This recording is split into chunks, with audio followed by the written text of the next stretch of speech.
Perkenalkan, nama saya Dumas Dorus, NIM 200306105, kelas PTNC, dosen pengampu, Ibu Tati Widianasari, SPTMP. Di sini saya akan menjelaskan praktikum anatomi eksternal dan anatomi internal. Yang pertama yaitu saya jelaskan anatomi eksternal. Galus-galus domestikus atau produksi ternak unggas pada ayam kampung. Ini saya akan menjelaskan yang mulai pertama yaitu caput ataupun kepala. Nah, di bagian caput ini terdiri dari rostum ataupun paru. Penggunaannya rostum ini untuk mematuk makanan.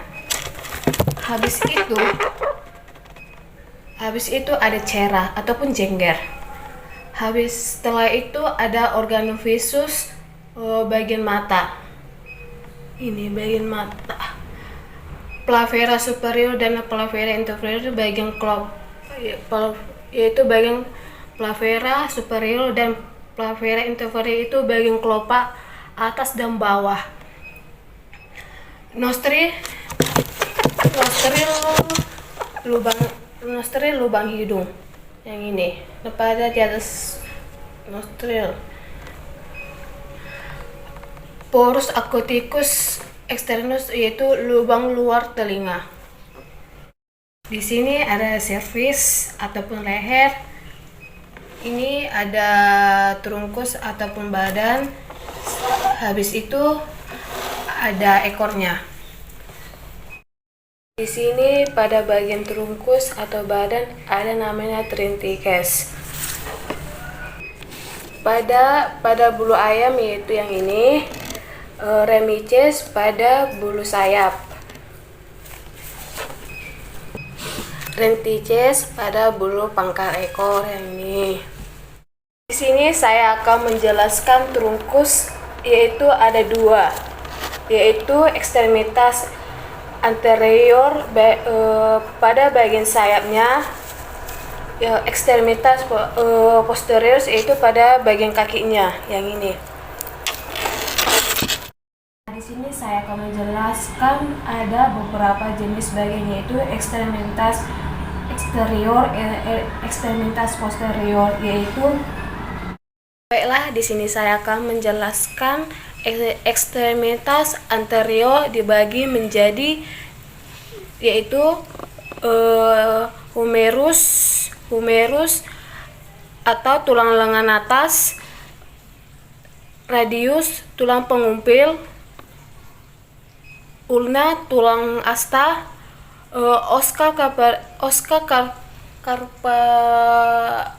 carpalia tulang penggalang tangan,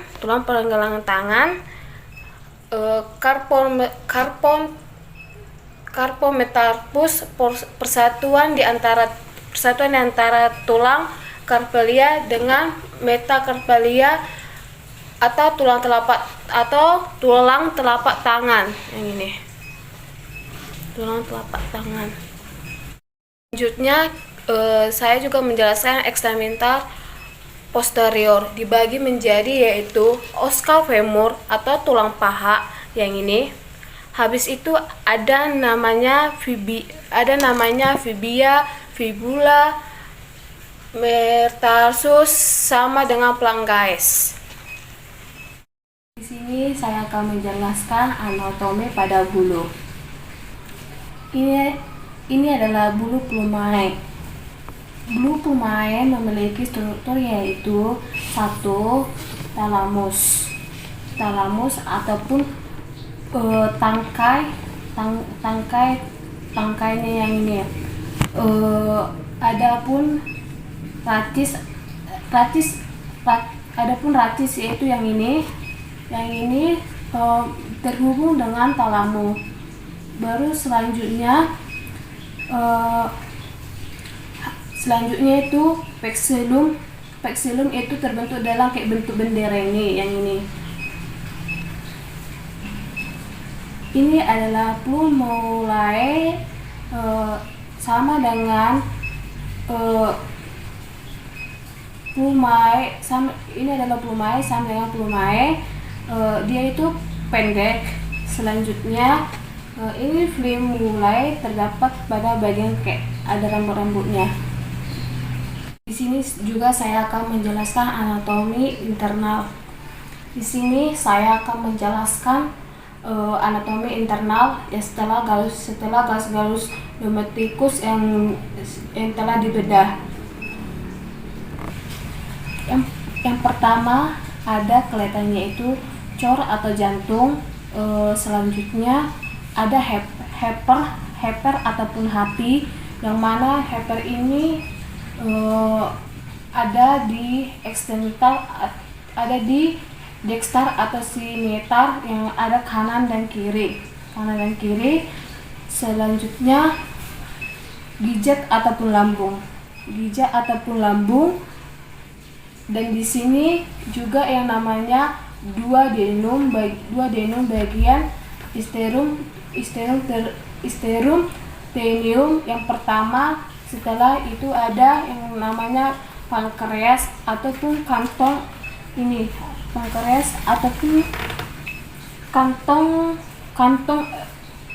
empedu, ataupun disebut vexilla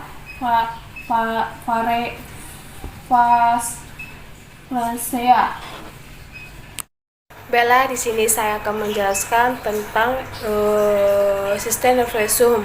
Pertama yaitu ada cerebrum, otak besar, cerebellum, otak kecil, kanan dan kiri.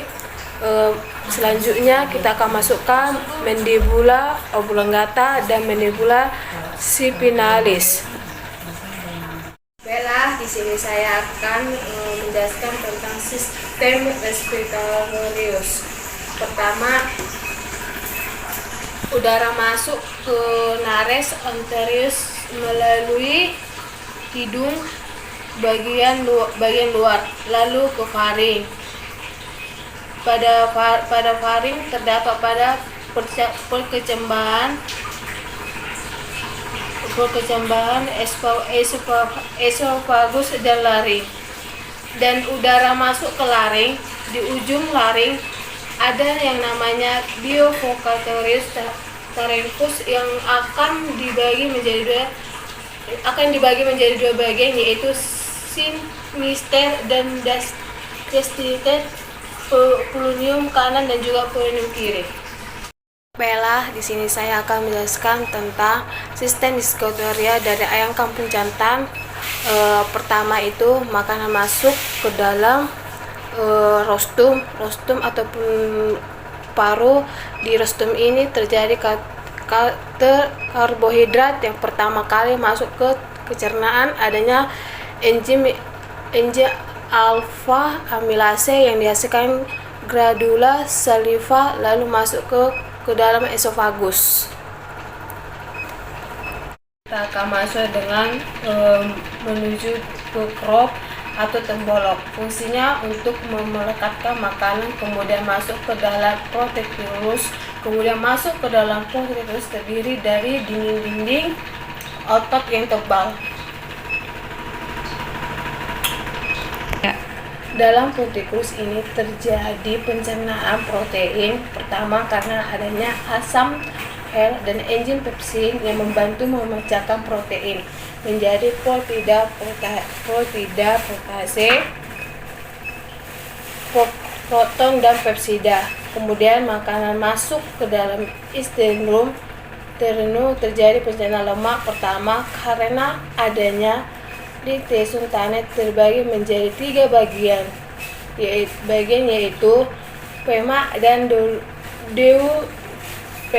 duodenum, yaitu yang ini melekat pada pankreas, kemudian genum, kemudian ada namanya uneum, dan pada terium ada yang namanya genum khusus berupa pori-pori yang menyerap protein, karbohidrat, lemak tadi.